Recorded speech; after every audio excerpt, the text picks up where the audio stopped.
एक तरफा साहब आम आदमी गांव में बोल रहा है क्यों आया साहब, वोट तो मोदी जी के देना है। ये हमारा भाई सुनील भाई भी बोली रहा है कि हमारे तो बीजेपी के देनों है।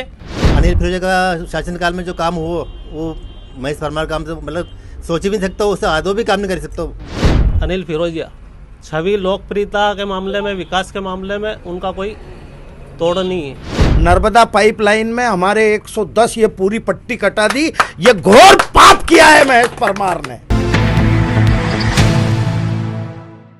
जय रघुनाथ जी के साहब अलग अलग विधानसभा क्षेत्रों में जाके आपके लोकसभा वाला चुनाव का हाल बताई रहे हैं। अपन घटिया वाला बेल्ट में घूमी के आई गया, उन्हेलाड़ी घूमी के आई गया, हाल अपन आई यहाँ तराना वाला क्षेत्र में, यहाँ वारामीर की नगरी में कायथा का अंदर खड़े हो।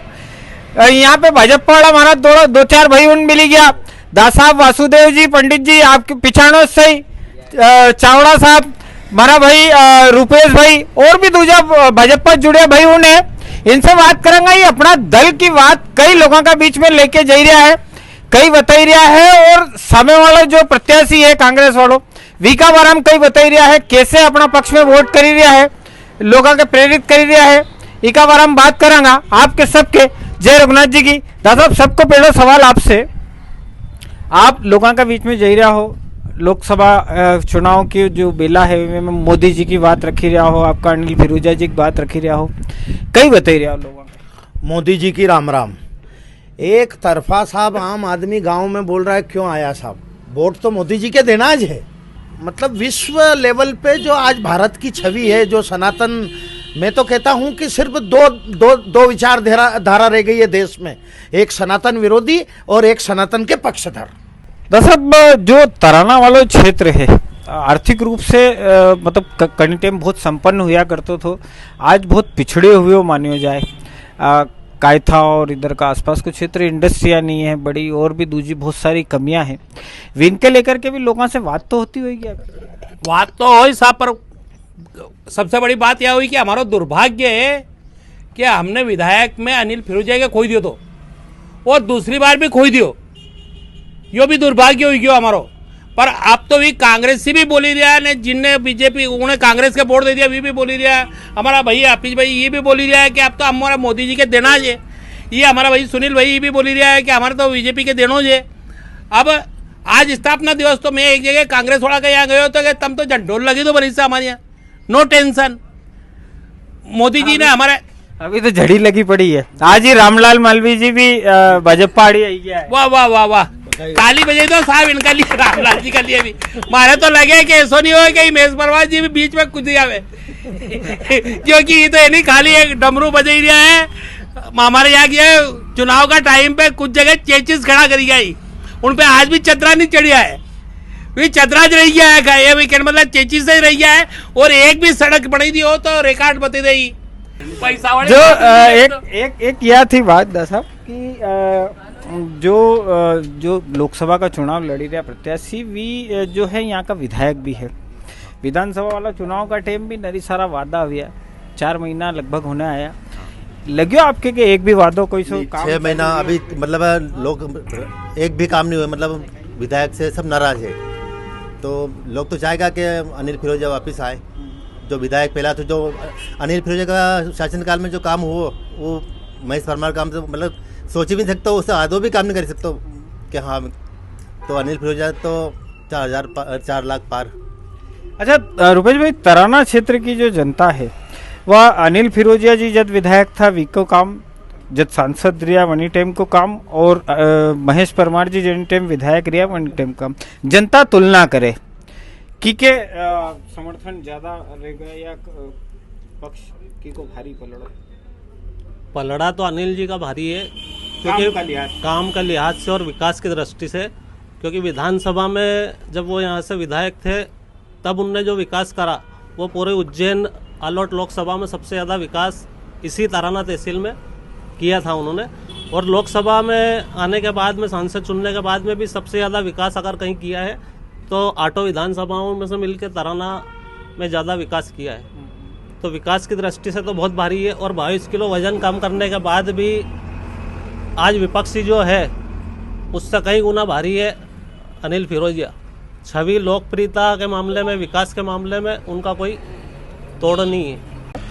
जनता की तरफ से कोई ऐसी चीजें आए कि भैया आपकी पार्टी के चलो हम तुम्हारे वोट दांगा, तुम्हारे प्रत्याशी वोट दांगा, पर इतना तो हमारे लिए कम से कम करवाई के दोस्त से, ऐसी कोई बात है?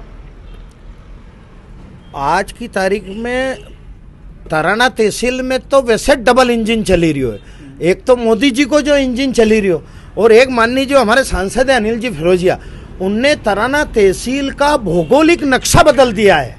रोड हो, पुल पुलिया हो, और जो सामने वाला है ना सिर्फ बात से झूठ और उसके कार्यकर्ता भी झूठ। हमारा सबसे बड़ा अगर उसने नुकसान हमारी आने वाली पीढ़ी का किया तो नर्मदा लाइन, जब विधायक था नर्मदा पाइपलाइन में हमारे 110 ये पूरी पट्टी कटा दी। ये घोर पाप किया है महेश परमार ने, और उस पर भरोसा कैसा करेगा वो? जिला पंचायत लड़ा तो बोले कि अध्यक्ष बनूं, अध्यक्ष बनाया तो बोले कि विधायक बनूं, विधायक बनाया तो बोले महापौर बनूं, महापौर बनने गया, फिर आप विधायक बना दिया तो कि बोले लोकसभा लड़ूं। तो कांग्रेस के कार्यकर्ताओं को तो मझदार में, ये कांग्रेस के कार्यकर्ता अगर कांग्रेस छोड़ रहे हैं तो उसी के दुख के कारण छोड़ रहे हैं। वो तो मर गया ना, जनपद जिला पंचायत का कार्यकर्ता जो चुनाव लड़ रहा था उनको तो छोड़ के भग जाता है। साहब जब अपन लोगों के बीच में जाए बात रखा तो कोई ऐसी डिमांड आए कि भैया जो अभी तक पूरी नहीं हो पाई है लोगों की तरफ से? बड़ी डिमांड है साहब, हमारा 110 का ही 110 से ज्यादा गांव कट गया है नर्मदा में, और नर्मदा को तो पाप पीना आदमी के लगेगा भरी से कहीं भी करो। चलिए बात तो हुई पिछली बात, अभी मुख्यमंत्री जी आपका, प्रधानमंत्री जी आपका रिया, इसके अलावा सांसद जी आपका रिया, इनसे कोई बात तो हुई कि भैया ये हमारा आड़ी का गांव छूटी गया है, इनके कहीं करो? सांसद जी ने बिल्कुल हाँ कर ली है, बीच में आया भी था, दोरो भी हो तो हमने बताया भी तो कि मैं ये जिंदा हूँ, उसके पहले मैं आपको करवा के दूंगा। और इसी अभी ये तो चुनाव आ गया, नहीं तो अभी चालू होने वाला था, कुछ उसने सर्वे भी करवा रखा है, और वो नर्मदा लाइन जुड़ जाएगी, इतनी हमको गारंटी। क्योंकि वो आदमी बोल देता है तो वो काम करके ही देता है। हमारे यहाँ की एक पुलिया है साहब, हमारे वासुदेव जी, ये मोहन जी है, सुदान सिंह जी, हमने एक दिन उनके पास में गए, यहीं पे आए थे वो, तो हमने बोला कि यार भाई साहब वो पुलिया, अरे तुम काहे को चिंता करो, तो हमने उनको कम से कम, वो तो यहाँ से चले गए पर 4 बच्चे, उस पुलिया नहीं बनी थी तो 4 बच्चे डूब के मर गए थे पहले, और उस पुलिया को उन्होंने रातों रात, उस रोज हमारी बातचीत हुई दिन में कि यार देखो यार कैसा अपन ने विधायक चुन दिया यार, वो बोल रहे हैं कि यार बना देंगे, आप टेंशन मत लो, इसके बारे में मत बोलो। और दूसरी बात बताओ आप, और मालूम पड़ा कि सुबह ही नोट प्रेस जारी हो गया कि पुलिया मंजूर हो गई। हम तो ऐसे ही खुश है उससे। एक दफा कई मोहन भी है, महेश भी है, मारो ये था कि जो कायथा वाला जो बेल्ट है, यह मूल रूप से कायथा नगर वरामीर की नगरी कहला है। कायथा में ऐसी कौन सी बड़ी डिमांड है कि जब भी जो भी सांसद या जो विधायक रहेगा, मुख्यमंत्री जी आपका, कि भाई हमारे कम से कम यार एक बड़ो काम यो तो करके दो, इसे कायथा की जो मूल जरूरत है? कायथा में हमारी मूल जरूरत तो सबसे बड़ी जरूरत कॉलेज थी, जो हमारा सांसद जी ने करवाई दी है। अब कॉलेज भवन की जरूरत वर्तमान में थे, वो भी हो जाएगी। और एक डैम की बात है, यार डैम थोड़ा सा जो पुराना डैम है वो थोड़ा छोटा है, तो बड़ो करने की है। वो 3 फीट अगर बढ़ जाएगा तो पूरा क्षेत्र का जल स्तर बढ़ जाएगा और पानी अच्छा मिलेगा। तो मूल डिमांड तो पानी की है कि अगर वो डैम बने हुए है, पर अगर डैम और बड़ो बन जाएगा, मतलब बड़ो ही जाएगा, तो कायथा क्षेत्र के सबको काफी लाभ मिलेगा। तो इथे साहब कायथा क्षेत्र का लोग, इनकी बात आपने सुनी, इनकी बात कभी आपके जची हुए तो कमेंट में जय रघुनाथ जी की लिखना बिल्कुल भी मत भूलिए। भारतीय जनता पार्टी जिंदाबाद, अब की बार 400 पार, अब की बार 400 पार।